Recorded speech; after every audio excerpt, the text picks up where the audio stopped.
friends, welcome to our channel Info Nuggets.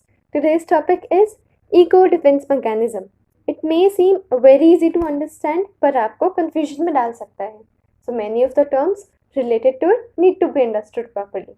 ये topic सभी teaching exams में आता है और साथ ही class 12 psychology boards में भी आता है. तो चलिए अब हम शुरू करते हैं. सिगमंड फ्रॉयड ने पर्सनालिटी का जो कंसेप्ट दिया था, जिसमें उन्होंने 3 तरह की पर्सनालिटी की बात की थी, इड, ईगो और सुपर ईगो. इन तीनों टर्म्स का समझना डिफेंस मैकेनिज्म को समझने के लिए बहुत इंपॉर्टेंट है. तो चलिए पहले इन तीनों टर्म्स को समझते हैं. जैसे कि आप ये पिक्चर देख सकते हैं, सबसे ऊपर हमें दिखाई दे रहा है इड. इड हमारी वो पर्सनालिटी की साइड होती है जो प्लेजर प्रिंसिपल पे वर्क करती है, जो सिर्फ अपनी नीड्स और डिज़ायर्स को पूरा करने के लिए काम करती है. जब जैसे एक छोटा बच्चा होता है, उसमें इड डोमिनेटिंग होती है, उसको अपनी ज़रूरतें, अपनी चीज़ें, वो सब चीज़ें पूरी करनी होती हैं जो उसे अच्छी लग रही हैं. इड जो है वो मॉरल वैल्यूज़ को के लिए केयर नहीं करता है, सोसाइटी के लिए केयर नहीं करता है, पेरेंट्स के लिए केयर नहीं करता है. वो सिर्फ अपनी नीड्स को पूरा करने पर ध्यान देता है. अगर मैं इड का कोई एग्जाम्पल लूँ तो मैं दुर्योधन का एग्जाम्पल दे सकती हूँ आपको महाभारत से. दुर्योधन को जो भी चीज़ चाहिए होती है, जो भी उसकी ज़रूरत थी, उसको उसे पूरा करने के लिए सारे नुस्खे अपना लिए थे. तो दुर्योधन के अंदर इड पर्सनालिटी डोमिनेटिंग थी. अब हम बात करेंगे सुपर ईगो की. सुपर ईगो पर्सनालिटी की वो साइड होती है जो मॉरल प्रिंसिपल्स पर डिपेंडेंट होती है.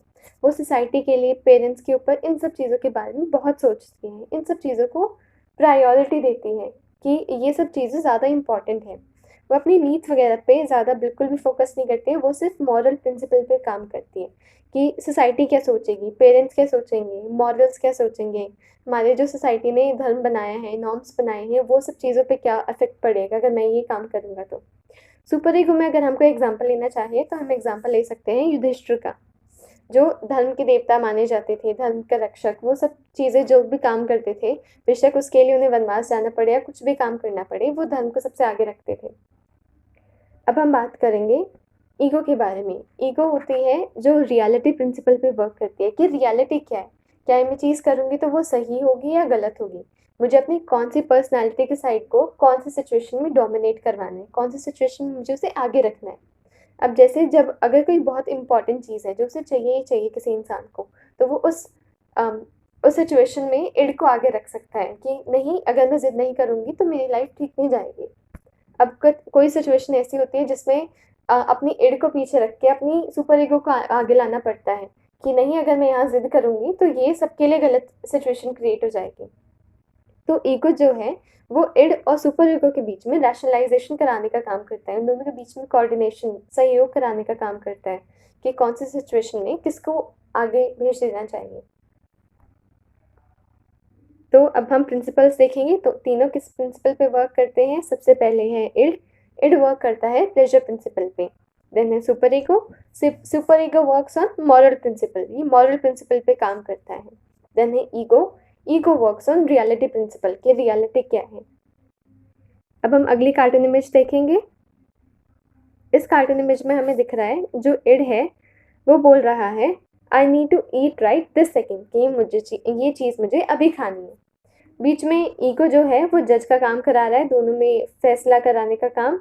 एंड देन सुपर ईगो बोल रहा है you can't do that because you are in the middle of an important meeting, कि तुम अभी ये चीज़ नहीं कर सकते हो क्योंकि तुम एक इम्पॉर्टेंट मीटिंग के बीच में अगर तुम ये चीज़ करोगे तो ये मॉरली ठीक नहीं होगी.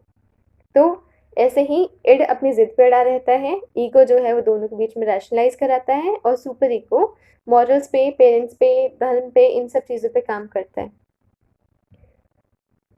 अब जो नेक्स्ट कार्टून इमेज है उसमें हम देख रहे हैं कि एक साइड पे इड है, लेफ्ट साइड में, राइट साइड में सुपर ईगो है और बीच में ईगो है. ईगो कंफ्यूज है कि इस सिचुएशन में इड की बात माने या सुपर ईगो की बात माने. तो जब ऐसी सिचुएशन क्रिएट होती है जब ईगो, सुपर ईगो और इड में कोऑर्डिनेशन नहीं करवा पाता, तो हमारी बॉडी में स्ट्रेस एंड एंग्जाइटी क्रिएट होते हैं. जब हमारी बॉडी के अंदर स्ट्रेस और एंग्जाइटी क्रिएट होते हैं तो हमारी बॉडी उसे ख़त्म करने की कोशिश करती है, बिकॉज स्ट्रेस और एंग्जाइटी बॉडी के लिए हेल्दी नहीं होते हैं. तो जब वो स्ट्रेस और एंग्जाइटी को कम करने की कोशिश करती हैं तो वो कुछ डिफेंस मैकेनिज्म अपनाती हैं कि स्ट्रेस को कम कैसे किया जाए। तो जब जो भी वो रिफ्लेक्स एक्शन करती हैं, जो भी वो काम करती हैं, उन एक्शंस को हमने डिफेंस मैकेनिज्म नाम दे दिया है कि जो भी काम बॉडी करती है स्ट्रेस और एंग्जाइटी को कम करने के लिए, उसे हम डिफेंस मैकेनिज्म बोलते हैं। तो अब हम समझेंगे कि डिफेंस मैकेनिज्म कहाँ से आया, किसने दिया और उसका असली मीनिंग क्या है। डिफेंस मैकेनिज्म सिगमंड फ्रॉइड ने साइको एनालिसिस थ्योरी में डिस्कस किया था। उनके बाद उनकी बेटी एना फ्रॉइड और काफ़ी और साइकोलॉजिस्ट ने भी डिफेंस मैकेनिज्म में अपना योगदान दिया था या कंट्रीब्यूशन दिया था। तो आज हमारे पास डिफेंस मैकेनिज्म बहुत सारे हैं, क्योंकि सिगमंड फ्रॉइड ने पहले अपने कुछ डिफेंस मैकेनिज्म्स दिए, फिर एना फ्रॉइड ने उसमें कुछ और डिफेंस मैकेनिज्म्स ऐड किए, और जैसे जैसे टाइम आगे बढ़ता गया नए नए साइकोलॉजिस्ट आए, उन्होंने सोचा कि ये डिफेंस मैकेनिज्म तो काफ़ी कम है, हमारी बॉडी कुछ और तरीके अपनाती है। तो उन्होंने ऐसे ऐसे करके बहुत सारे डिफेंस मैकेनिज्म्स दे दिए। और ऐसे जो डिफेंस मैकेनिज्म्स हमारे पास आज के डेट में हैं, उनमें से कुछ ऐसे भी हैं जिनका मीनिंग सेम है, बस उनकी टर्म्स चेंज करती हैं। तो उन टर्म्स को हम इंटरचेंजेबली यूज़ कर सकते हैं। तो अब हम पढ़ेंगे सिगमंड फ्रॉइड ने क्या बोला था डिफेंस मैकेनिज्म के बारे में। सिगमंड फ्रॉइड मानते थे कि जो हम सब होते हैं, हम सब इंसान होते हैं, वो एंग्जाइटी को हटाने के लिए या अपनी ईगो को एंग्जाइटी से बचाने के लिए क्या करते हैं, वो सिगमंड फ्रॉइड ने बोला था कि एंग्जाइटी कम करने के लिए लोग डिफेंस मैकेनिज्म अपनाते हैं जो उनकी ईगो को बचाते हैं एक्सटर्नल रियलिटी से, असलियत से। मतलब हम इजी भाषा में कह सकते हैं कि जब किसी इंसान को की ईगो कन्फ्यूजन में जाती है कि मैं क्या करूँ इस सिचुएशन में, तो उसको उसकी इस दुविधा को या उसकी इस एंग्जाइटी को कम करने के लिए जो भी हम तरीका अपनाते हैं उसको डिफेंस मैकेनिज्म बोलते हैं। तो सिंपल एंड ईजी लैंग्वेज में defence mechanism is a way of reducing anxiety by distorting reality. कि डिफेंस मैकेनिज्म एक ऐसा तरीका है जिससे हम रियलिटी को डिस्टॉर्ट करते हैं, यानी कि हटा देते हैं या थोड़ा सा चेंज कर देते हैं अपनी एंग्जाइटी को कम करने के लिए।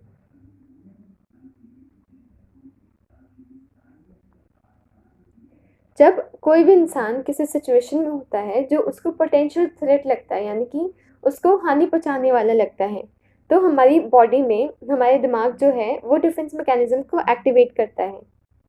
जब इसका एग्जांपल जैसे हमने यहाँ पढ़ते हैं, an example of this can be when a person is criticised because they did something wrong which in turn triggers their own anxiety and guilt.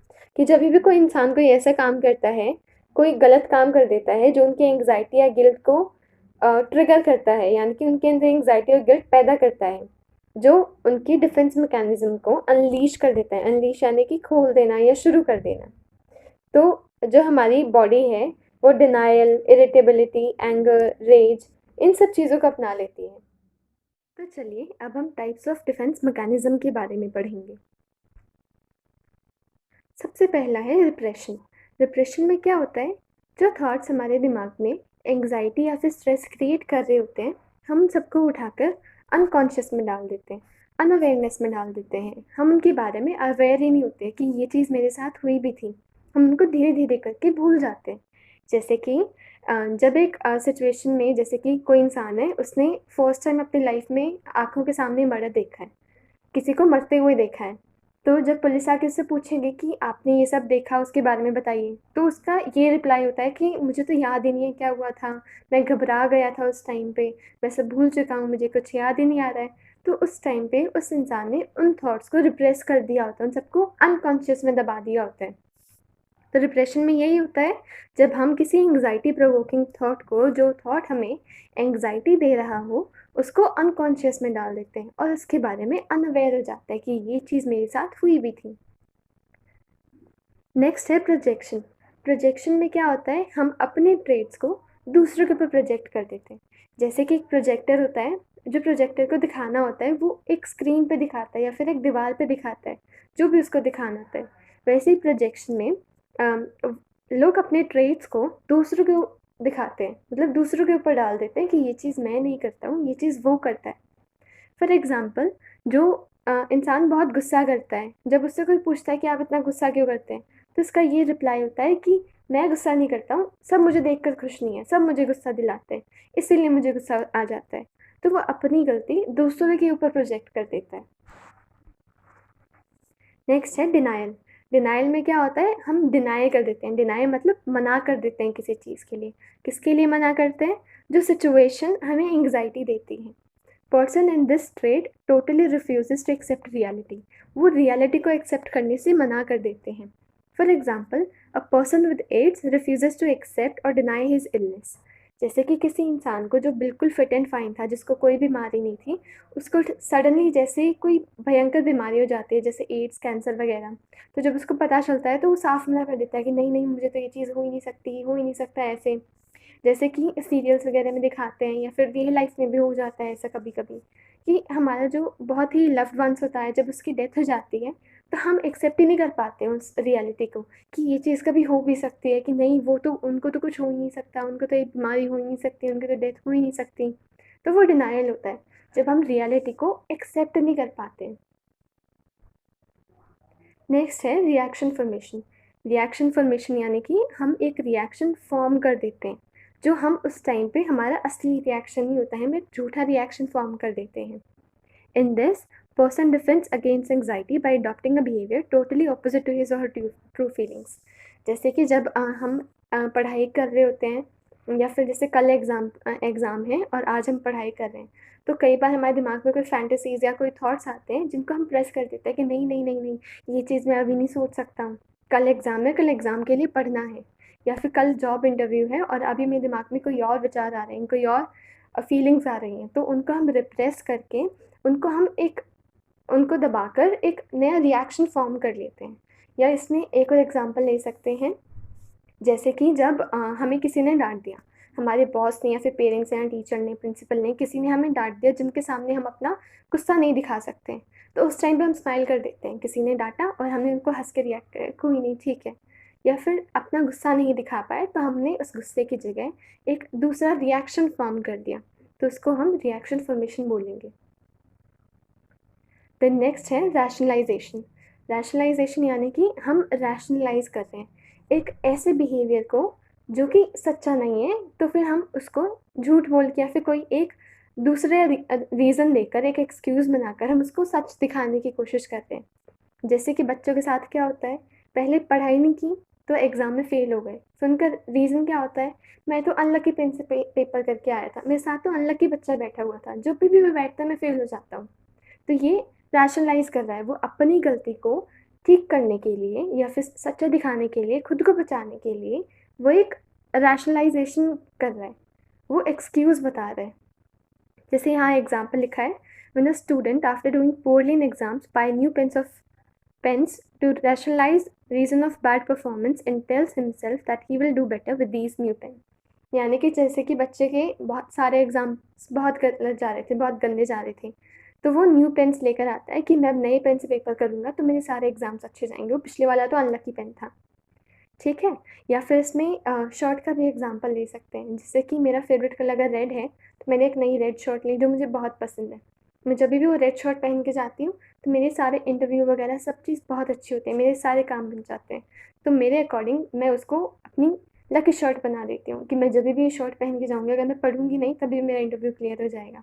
तो हम अपनी अनरीज़नेबल बिहेवियर को रीज़न देकर उसको ठीक करने की, दिखाने की कोशिश करते हैं रैशनलाइजेशन में। नेक्स्ट है डिस्प्लेसमेंट। डिस्प्लेसमेंट मतलब कि एक चीज़ जहाँ होनी चाहिए वहाँ की जगह हम जब उसे दूसरी जगह रख देते हैं, डिस्प्लेस कर देते हैं एक जगह से दूसरी जगह, उसे डिस्प्लेसमेंट बोलते हैं। अब इसमें डिस्प्लेसमेंट में क्या होता है कि जब जैसे कि हमारी एड्स जो होती है वो बहुत ज़िद्दी होती है, हमें कभी कभी ऐसा काम करना पड़ जाता है अपनी ज़िद की वजह से जो हमें नहीं करना चाहिए, तो हमारी सुपर ईगो क्या करती है, उसको रोकने की कोशिश करती है। पर फिर भी अगर इड नहीं मानती तो हमारी ईगो बीच में आके दोनों को समझाने की कोशिश करती है, और कोई ऐसी सिचुएशन क्रिएट करती है जहाँ इड भी गुस्सा ना हो और सुपर ईगो भी गुस्सा ना हो। जैसे कि जैसे हमें किसी बड़े ने डांट दिया, ठीक है, तो हम बड़े के ऊपर तो अपना गुस्सा नहीं निकाल सकते हैं, ठीक है। तो हमने घर आकर अपनी छोटी बहन या वाइफ को डांट दिया या फिर अपने डॉग को पीट दिया, तो फिर वो डिस्प्लेसमेंट होगा, जहाँ से मुझे कोई एनर्जी मिली है मैंने उस जगह की जगह वो एनर्जी दूसरी जगह निकाल दी। ठीक है, उसको डिस्प्लेसमेंट बोलेंगे। जब किसी बड़े ने मुझे डाँटा तो मैंने उनको गुस्सा करने के बजाय किसी छोटे को डाँट दिया, ठीक है? तो वो चीज़ डिस्प्लेसमेंट होगी। देन है सब्लिमेशन। सब्लिमेशन डिस्प्लेसमेंट के जैसा ही होता है। तो अब इसे समझते हैं कि डिफरेंट क्या होता है इसके अंदर। It is similar to displacement but takes place when we manage to displace our unacceptable emotions into behaviors which are constructive and socially acceptable rather than destructive activities. यानी कि सब्लिमेशन में हम वही चीज़ करते हैं जैसे डिस्प्लेसमेंट में होता है। किसी बड़े ने मुझे डांटा तो मैं छोटे के ऊपर गुस्सा नहीं निकालूंगी सब्लिमेशन में। सब्लिमेशन में मैं ऐसा कोई काम करूँगी जो कि सोशली एक्सेप्टेबल है। अब छोटी बहन को मारना या डांटना तो सोशली एक्सेप्टेबल नहीं है, तो मैं कोई ऐसा काम करूँगी जो कि सोशली एक्सेप्टेबल होगा। जैसे कि जो पोइट्स होते हैं या सिंगर्स होते हैं, जो बड़े बड़े सुपरस्टार्स होते हैं, उनकी स्टोरीज़ में मोस्टली क्या दिखाया होता है, जैसे आशिकी 2 में कि किसी को बहुत किसी इंसान ने किसी को चीट कर दिया तो फिर वो एक पोइट बन गया, कोई शायर बन गया या फिर सिंगर बन गया। तो उनकी जो फ्रस्ट्रेशन थी उन्होंने वो किसी अच्छी जगह चैनलाइज़ कर दी, ठीक है? या फिर जैसे कि क्या होता है कि जो ब्लैक मनी होती है जिन आदमियों के पास तो वो उससे सोशली एक्सेप्टेबल काम करते हैं, जैसे कि मंदिर बना दिया या गरीबों के लिए फ्लैट्स वगैरह बना दिए। ऐसी-ऐसी चीज़ें करते हैं ताकि जो उनके अनरीज़नेबल या फिर जो फिर अनएक्सेप्टेबल बिहेवियर्स हैं, वो एक्सेप्टेबल बन जाए। सोसाइटी उनको एक्सेप्ट कर ले कि भई ये इंसान ये चीज़ करता है तो अच्छी चीज़ें भी तो कर रहा है। तो वो सब्लिमेशन होगा। सब्लिमेशन में हम एक्सेप्टेबल चीज़ें करेंगे। ऐसे सब्लिमेशन, ऐसे सोसाइटी। तो ये चीज़ याद रखनी है, सब्लिमेशन होता तो डिस्प्लेसमेंट ही है। हम अपनी एनर्जीज़ को लगाते तो दूसरे के ऊपर ही है, पर हम सोशली एक्सेप्टेबल वे में लगाते हैं, ठीक है? देन नेक्स्ट है रिग्रेशन। रिग्रेशन में क्या होता है? It is a defence mechanism proposed by Anna Freud. Anna Freud कौन थी? सिगमंड फ्रॉइड की बेटी, जिन्होंने ईगो को रिवॉर्ड करने के लिए कि अगले स्टेज पर जैसे कि ईगो जो होती है जब उसके ऊपर ऐसी कोई प्रॉब्लम आ जाती है जो वो हैंडल नहीं कर पाती, जिसकी वजह से एंग्जाइटी होती है, तो ऑफ कोर्स वो कोई डिफेंस मैकेनिज्म अपनाएगी। तो रिग्रेशन में क्या होता है कि इंसान अपना जो प्रेजेंट टाइम है उससे पहले वाले टाइम में चला जाता है। जैसे कि किसी बच्चे को बहुत डांट दिया किसी ने, ठीक है? तो सोसाइटी से दूर होकर बच्चे की तरह रिएक्ट करने लग जाएगा कि नहीं मम्मा मैं नहीं करती। या फिर जैसे कि मार्केट में अगर कोई ड्रेस लेने के लिए गए हों, कई बार हम देखते हैं जो बहुत बड़े बड़े 20-20 साल के बच्चे होते हैं वो नीचे बैठ के रोने लग जाते हैं। तो वो अपनी एंग्जाइटी को कम करने के लिए कि मुझे कोई चीज़ चाहिए, मुझे वो मिल नहीं रही है, तो मैं बच्चे की तरह बिहेव करने लग जाऊँगा। या अगर किसी को डांट रहे हो तो उसको उस डांट से बचना हो तो बच्चे की तरह एक्ट करने लग जाते हैं कि नहीं मम्मा नहीं नहीं नहीं मुझे ये चीज़ नहीं करनी है, ये मत करो प्लीज़ मत करो। तो जब कोई एडल्ट कोई चाइल्डिश बिहेवियर दिखा रहा होता है तो उसको रिग्रेशन बोलते हैं। रिग्रेशन भी एंग्जाइटी को कम करने के लिए ही किया जाता है। जितने भी डिफेंस मैकेनिज्म हैं ये हम खुद को एंग्जाइटी से बचाने के लिए यूज़ करते हैं। देन नेक्स्ट है इंटेलेक्चुअलाइजेशन। इंटेलेक्चुअलाइजेशन में क्या होता है कि हम एंग्जाइटी कम करने के लिए किसी सिचुएशन में साइंटिफिक एटीट्यूड दे देते हैं उसको। जैसे कि मुन्ना भाई एमबीबीएस जो मूवी है उसमें जो इंसान था जिसको कैंसर हो गया था, वो जब उसको बताया गया था कि आपको कैंसर है तो उन्होंने कैसे रिएक्ट किया था कि नहीं नहीं मुझे कैंसर हो ही नहीं सकता है, मैं तो कभी ड्रिंक भी नहीं करता, मैं तो कभी स्मोक भी नहीं करता, मैं तो बाहर की चीज़ें भी नहीं खाता, तो मुझे कैंसर कैसे हो सकता है, मेरे सारे दोस्त ये चीज़ करते हैं उनको तो हुआ नहीं, मुझे कैसे हो गया। तो ऐसी सिचुएशन में जब हम कोई चीज़ एक्सेप्ट नहीं कर पाते तो हम इंटेलेक्चुअली उसका आंसर करने की कोशिश करते हैं, साइंटिफिक एटीट्यूड अपनाने की कोशिश करते हैं कि नहीं चीज़ ये तो साइंटिफिकली पॉसिबल ही नहीं है ये चीज़। तो इस चीज़ उस सिचुएशन में हम इंटेलेक्चुअलाइजेशन अपनाते हैं। नेक्स्ट है आइसोलेशन। आइसोलेशन यानी कि आइसोलेशन का मतलब क्या होता है, जब हम अपने आप को आइसोलेट कर लेते हैं यानी कि दूर कर देते हैं जिस एनवायरनमेंट में हमें ठीक नहीं लग रहा होता है। The defence mechanism of isolation can lead a person to separate ideas और feelings from the rest of their thoughts. यानी कि जैसे कि जो आइडिया फीलिंग इंसान के एंग्जाइटी पैदा कर रहा है ना, तो वो उस थॉट को बाकी उसकी जितनी भी फीलिंग्स है उससे दूर कर देता है। In distinguishing an emotion or impulse from others in this way, a person attempts to protect the ego from anxieties caused by a specific situation.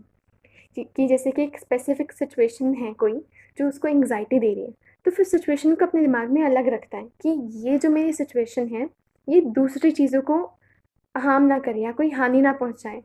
For example, a person with a particular stressful job may use isolation to separate their work life from the family life, avoiding the stress affecting their relationship.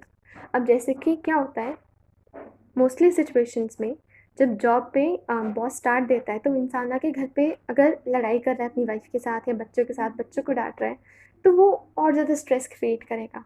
पर कई इंसान ऐसे होते हैं, अगर job पे उसको stress मिल रहा है, बॉस परेशान कर रहा है, बहुत सारा स्ट्रेस हो गया, वर्कलोड हो गया, तो वो उस स्ट्रेस को ऑफिस में ही छोड़ के अपने घर पे अपनी हैप्पी लाइफ जी रहे होते हैं कि सिर्फ ऑफिस स्ट्रेसफुल है तो क्या हुआ, मैं बाकी लाइफ को उससे अफेक्ट नहीं होने दूंगा।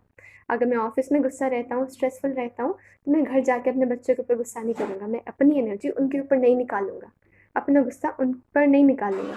तो इसमें आइसोलेशन होता है। जो भी सिचुएशन हमें परेशान कर रही होती है, हम उसको खुद से आइसोलेट कर देते हैं। उस सिचुएशन में हम जाने के बाद उस सिचुएशन को सॉल्व करने की कोशिश करेंगे, ना कि उस सिचुएशन का गुस्सा और एंग्जाइटी को दूसरी जगहों पर निकालेंगे।